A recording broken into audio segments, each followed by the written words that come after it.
Bonjour, pour les choses de la psy, je reçois aujourd'hui Béatrice Millettre, Bonjour. L'auteur d'un petit livre, un petit guide chez Payot, qui est un petit guide très utile pour un certain type de personnes, mais qui représente quand même une bonne proportion, si j'ai bien compris, de la population. Ce livre s'appelle Petit guide à l'usage des gens intelligents qui ne se trouvent pas très doués. Et vous dites que dans la plupart des cas, c'est pas toujours le fait, mais dans la plupart des cas, c'est souvent des gens qui sont ce qu'on appelle hémisphère droit, Oui. à partir donc de cette grande découverte dont vous allez nous parler, qui fait que l'humanité est partagée en deux. Il y a les hémisphères droits et les hémisphères gauche. Oui. Alors, quand est-ce que cette découverte a été faite et qu'est-ce qu'elle suppose? Alors, ça a été découvert dans les années 80 par un monsieur qui s'appelait Monsieur Sperry, qui était prix Nobel de médecine, donc c'est pas n'importe quoi quand même, où il s'est rendu compte par des travaux sur l'épilepsie que les deux hémisphères présentaient pas les mêmes caractéristiques. D'ailleurs, il avait coupé les deux hémisphères et on s'est rendu compte à ce moment-là que ça faisait des gens un peu différents selon les cas. Donc là, on s'est rendu compte que les deux hémisphères étaient spécialisés. Et aujourd'hui, ça fait plus aucun doute, on le sait bien. On sait le centre du langage trouve à gauche, les émotions plutôt à droite. Donc ça, c'est un fait, c'est avéré. Alors, les deux hémisphères communiquent. Évidemment, les deux hémisphères communiquent et si on pouvait fonctionner sans un des deux hémisphères, je crois que ça se saurait. Sinon, là, on est un peu à Sainte-Anne où quand il y a un petit trou, ça va pas bien. Donc non, on a besoin des deux. Voilà. Et les deux sont complémentaires, travaillent en permanence ensemble. Sauf que nous, on parle de préférence hémisphérique. C'est-à-dire qu'il y a des moments, pour certains types certains types de tâches, vous allez utiliser préférentiellement l'hémisphère qui vous correspond le plus, ou sur lequel vous avez plus d'affinité ou de facilité. Chacun est plus de l'un ou de l'autre. Plus de l'un ou de l'autre, mais n'est certainement pas l'un ou l'autre. C'est toujours un raccourci de pensée qu'on utilise parce que, voilà, on est en abrégé. Ouais. Moi, j'aime bien l'image de la main droite et de la main gauche. Je suis droitière, mais ma main gauche, elle existe. Et je m'en sers tout le temps.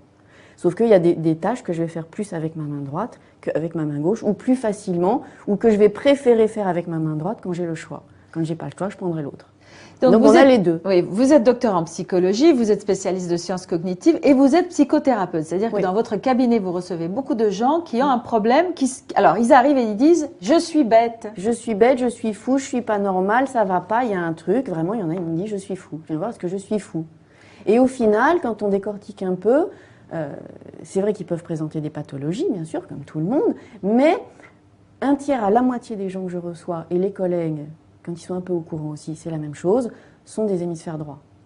Des hémisphères droits, c'est-à-dire des gens donc, qui seraient dans la minorité. Alors cette minorité représente... Certaines études ont dit jusqu'à 30%, on ne sait pas exactement. Donc d'autres études disaient 10, 15, voilà, on ne sait pas. On ne sait pas très bien. Enfin, il y a une minorité de gens dans l'humanité qui fonctionneraient plus sur la base de l'hémisphère droit, qui est l'hémisphère plus de l'intuition globale. Oui, mais ça veut dire que c'est un raisonnement intuitif, on va dire. C'est pas une vue de l'esprit, un parapsychologie ou ce qu'on veut.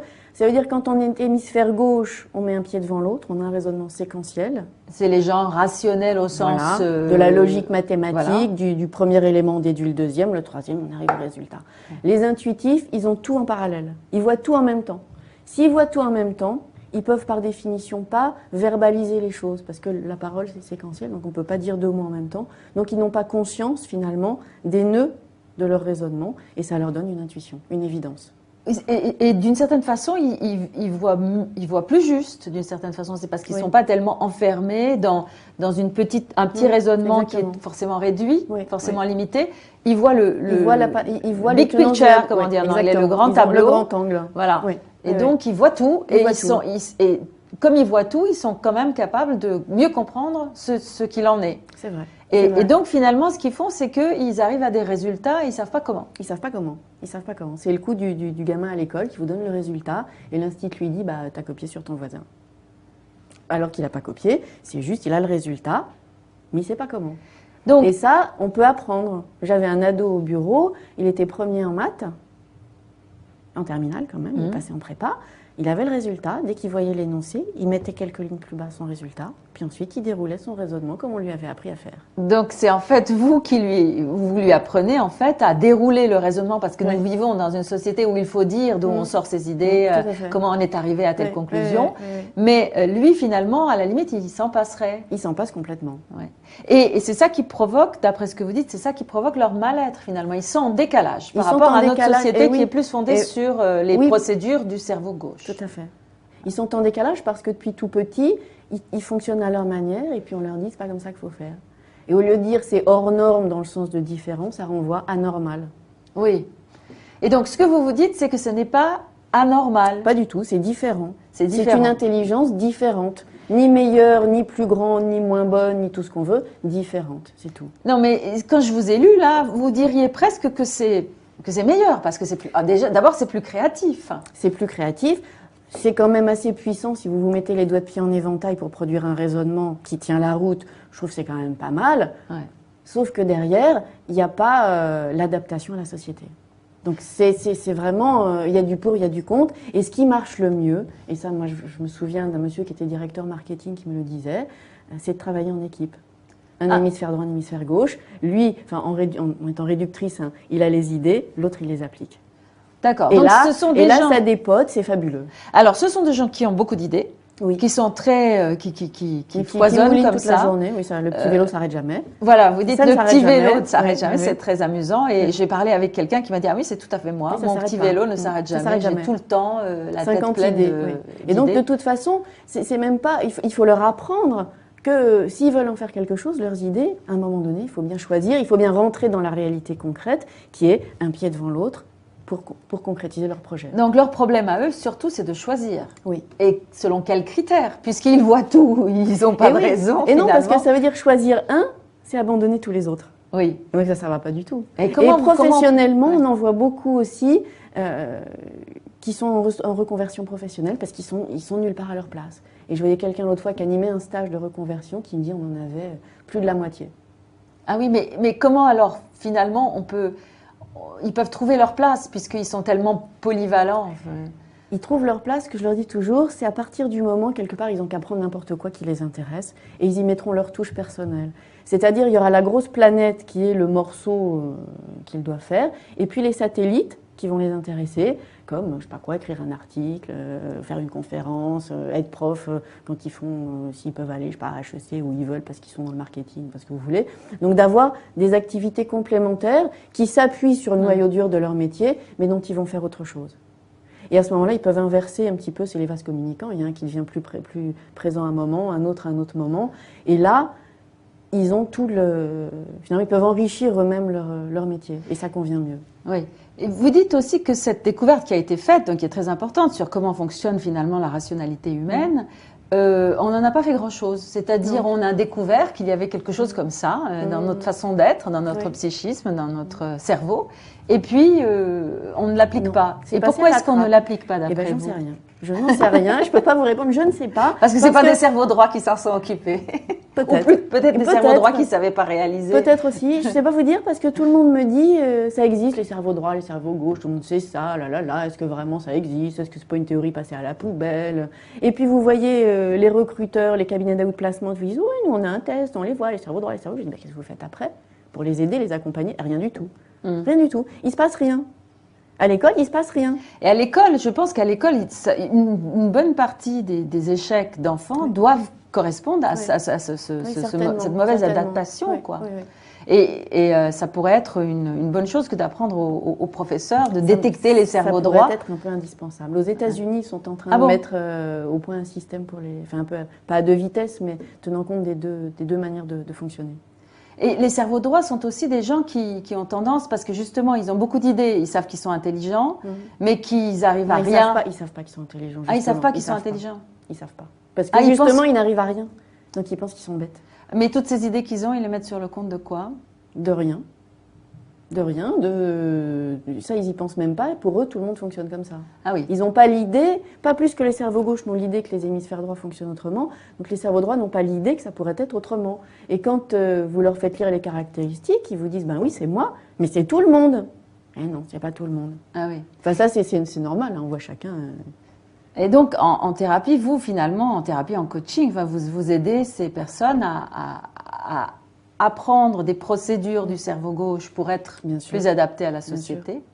Mais est-ce qu'il vous arrive d'avoir des gens qui sont cerveau gauche et qui disent « Ah, je voudrais bien un peu de créativité, comment faire, oui, docteur ?» on trouve des ateliers de décoincement du cerveau droit sur Internet. Moi, je trouve ça très rigolo. Décoincement du cerveau droit. Décoincement du cerveau droit, oui, tout à fait. Et on a, aux États-Unis, c'était le conseiller d'Al Gore qui vient de publier un livre. Il dit « Moi, je suis cerveau gauche. » Et la société économique de demain sera plutôt celle des cerveaux droits parce que multitâche, créatif, enfin bon, voilà, ce que vous voulez. Oui, tout ce qui va dans le sens d'une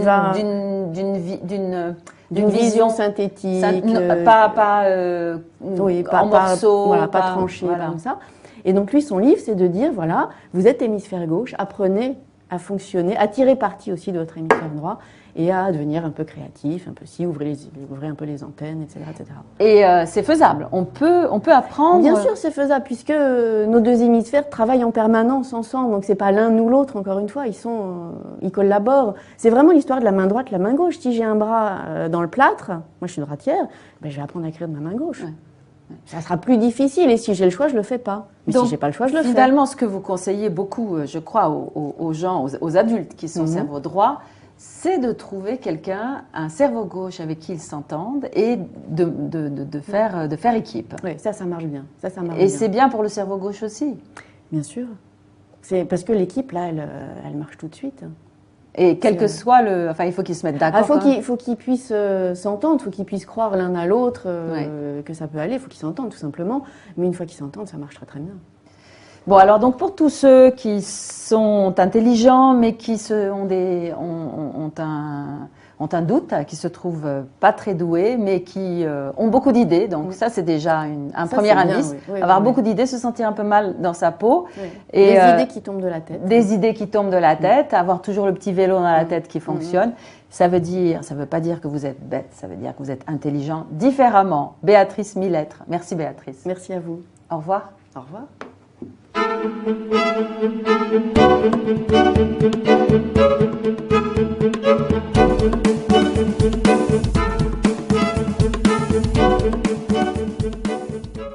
En fait, à dérouler le raisonnement parce que nous vivons dans une société où il faut dire d'où on sort ses idées, comment on est arrivé à telle conclusion. Mais lui, finalement, à la limite, il s'en passerait. Il s'en passe complètement.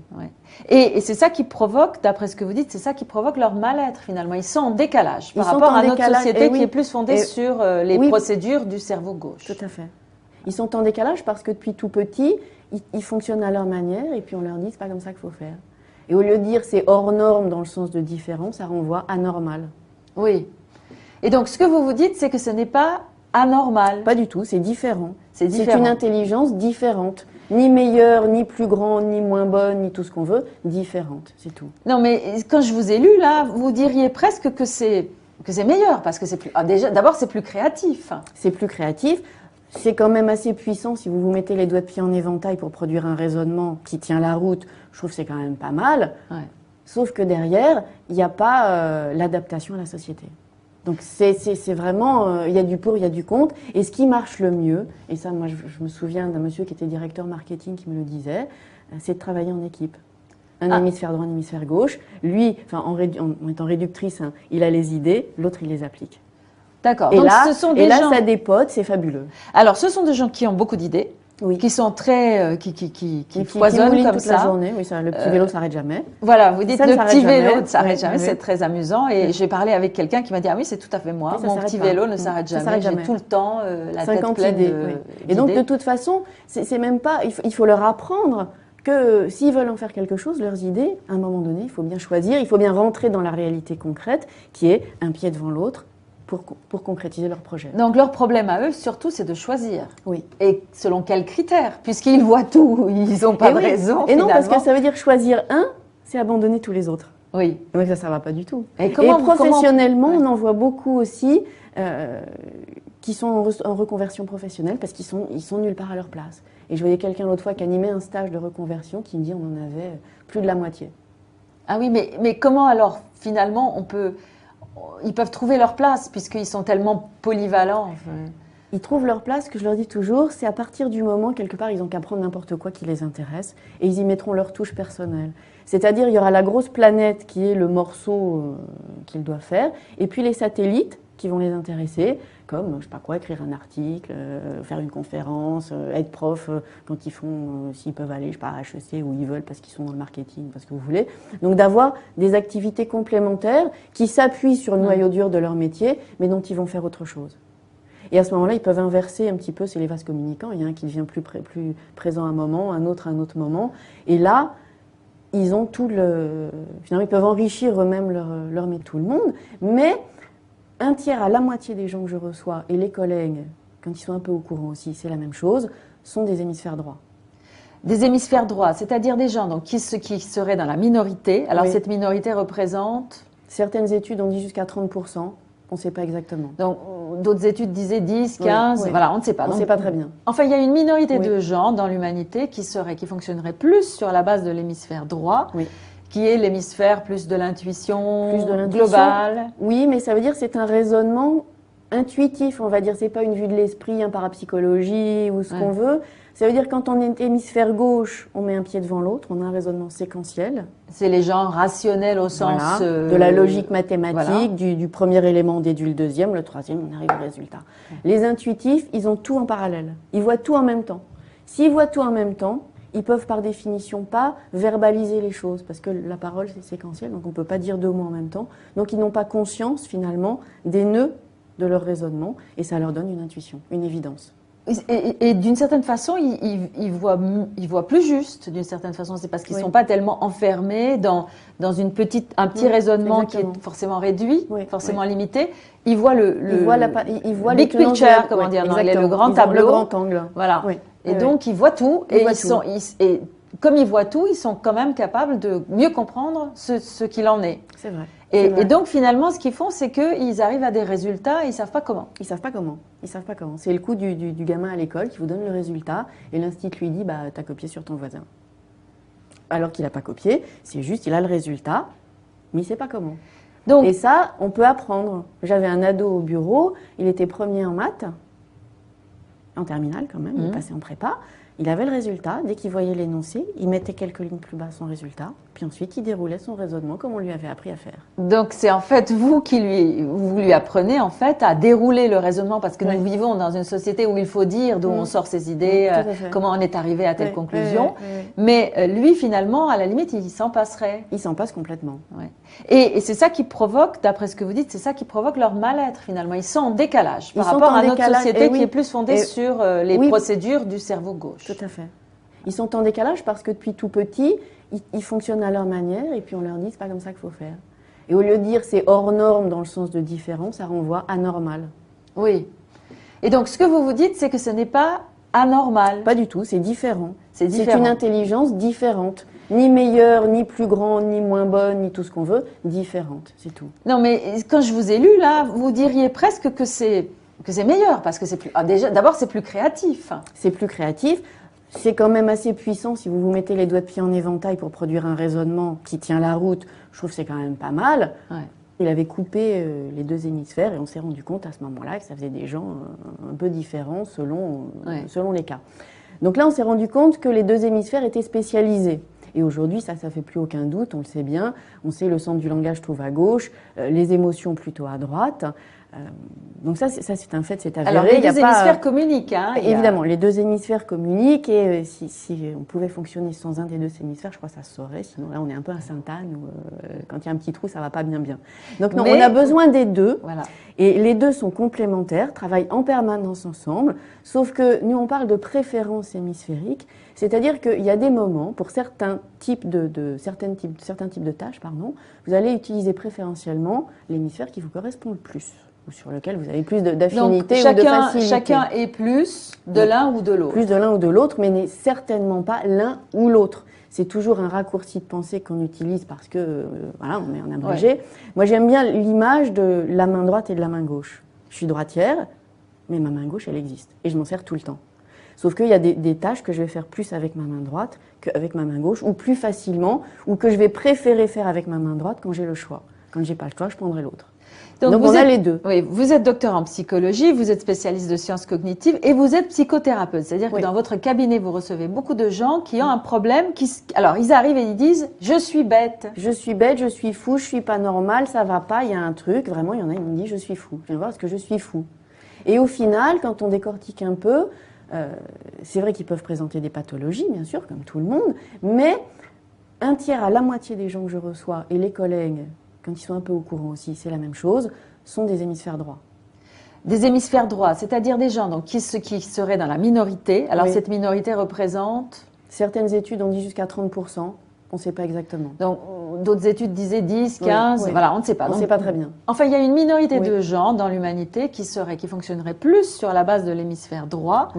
Qui est l'hémisphère plus de l'intuition globale. Oui, mais ça veut dire que c'est un raisonnement intuitif, on va dire. C'est pas une vue de l'esprit, un parapsychologie ou ce qu'on veut.